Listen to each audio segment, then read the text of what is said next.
What's up, Bears fans? It's time for a Chicago Bears Now mailbag. I am Harrison Graham. Appreciate everybody for launching their questions at us, hashtag Bears or Super Chat.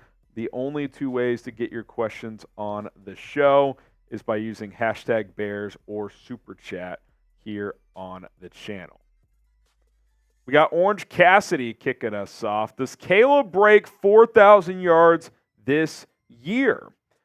I think it's possible. Now, I don't know if I'll predict it. At some point, I'll probably do some stat predictions on a video, but I think it's doable. I don't know why we shouldn't root for that to be a possibility. I mean, C.J. Stroud hit it, and he missed a game last year.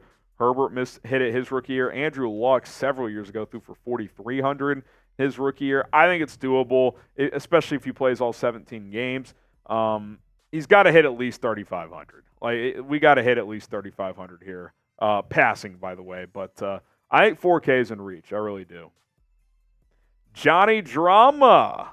Love Entourage. If the Bears don't re-sign Marcedes Lewis, who will be their third tight end? Well, some of the free agents out there right now, including Marcedes Lewis, he would still be my top guy. Hopefully they are able to convince him to come back. But if you can't get him back, I mean, does Logan Thomas do anything for you? Blake Bell's interesting because Ryan Poles was in that Chiefs front office when he spent some time there. Trayvon Wesco was here a couple years ago, decent blocker. Robert Tonyan doesn't really do anything for me. He was terrible for the Bears last year. He also doesn't block.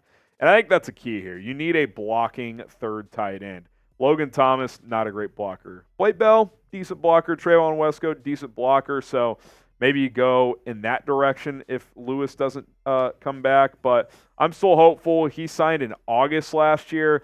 At his age, he doesn't need to be around for OTAs and mandatory minicamp. Sign him a week into training camp and ramp him up from there. What do you guys think? Will the Bears re-sign Marcedes Lewis? Type S for sign or P for pass. I hope they bring him back. I really like what he brought to the table a year ago as the number 3 tight end. Papi Chulo sits. Stat prediction for his first game.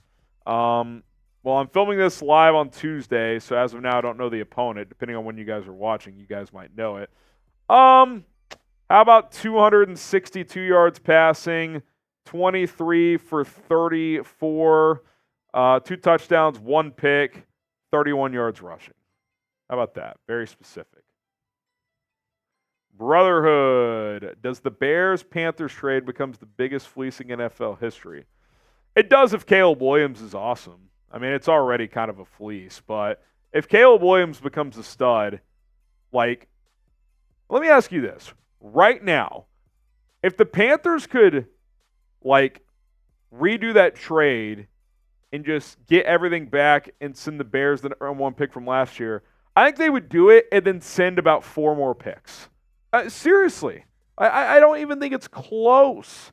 So if Caleb is even just a solid starter in the NFL, it's one of the greater trades of all time and arguably the best trade in Bears history.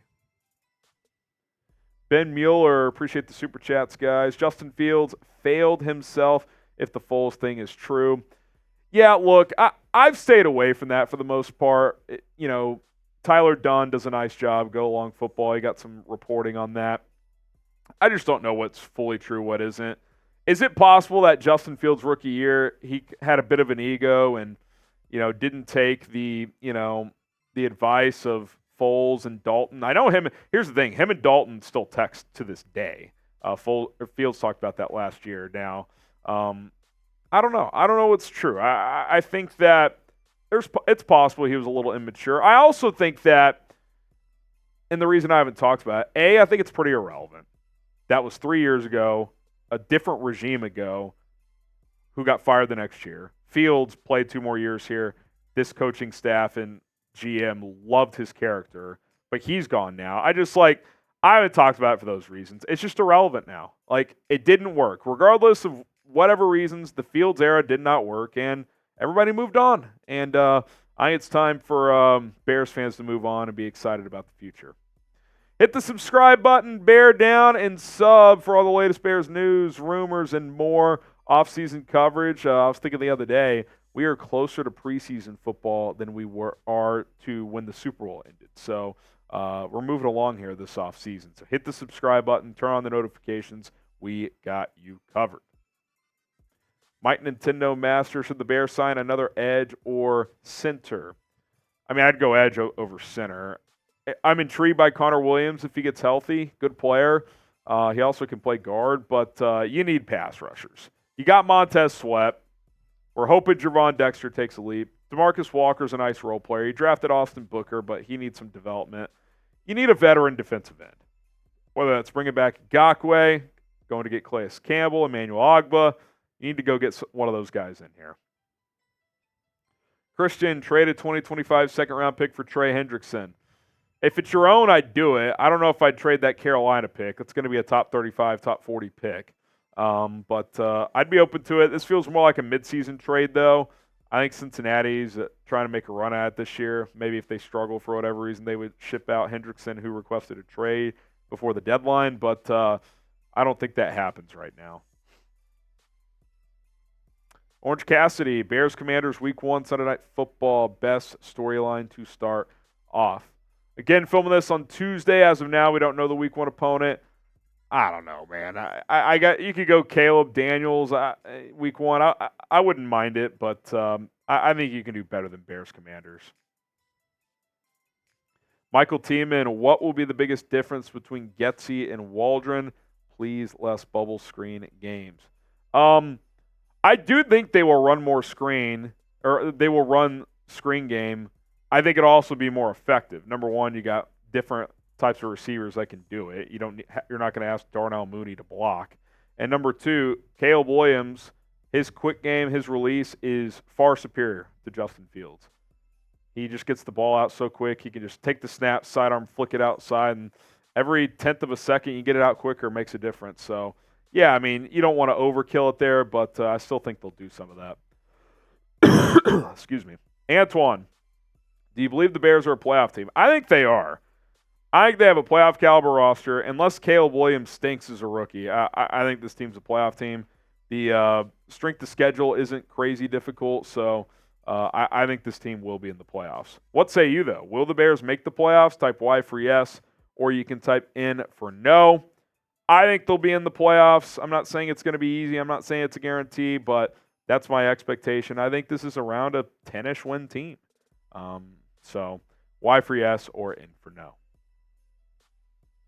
Jay Reezy, if Allen leaves, who would you consider at wide receiver 3? Yeah, I mean, like if he's here 1 year then leaves. Well, depends. Does Tyler Scott develop and take that next step this year? I think he's got the tools to be a number 3. He's got great speed. He can play in the slot, can play outside. So I would hope he could develop into that guy. If not, probably draft somebody next year in the second, third round. So we'll have to wait and see. But I'm not ruling out Keenan Allen being here more than 1 year either.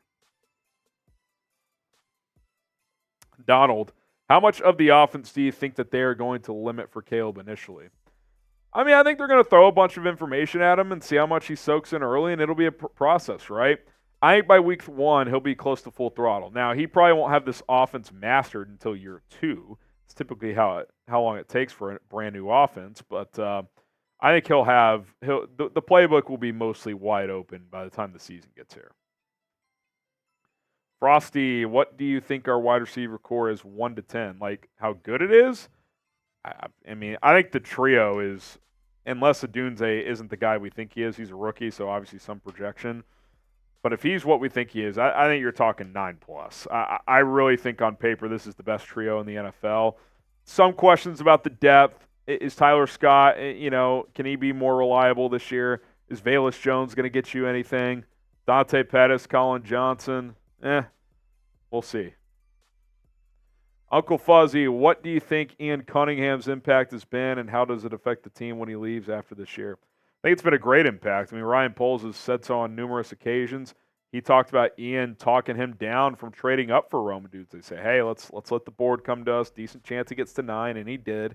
Not that trading up for Rome would have been a bad decision, but the fact that Ian preached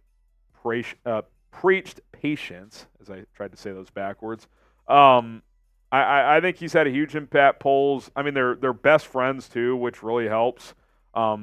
they know what the other person, thinks, likes, etc. So, yeah, I mean, there's no doubt when he does get a GM job, and I think he'll get one next year, that'll be, they'll feel that. But also the Bears, if all goes well this year, will kind of be rolling by then. So, and Poles will have 3 years under his belt running this team. He'll be good to go. Appreciate all your questions on YouTube. If you have any more, DM me on social media at HGramNFL, IG, and Twitter. And also hit that subscribe button for more content.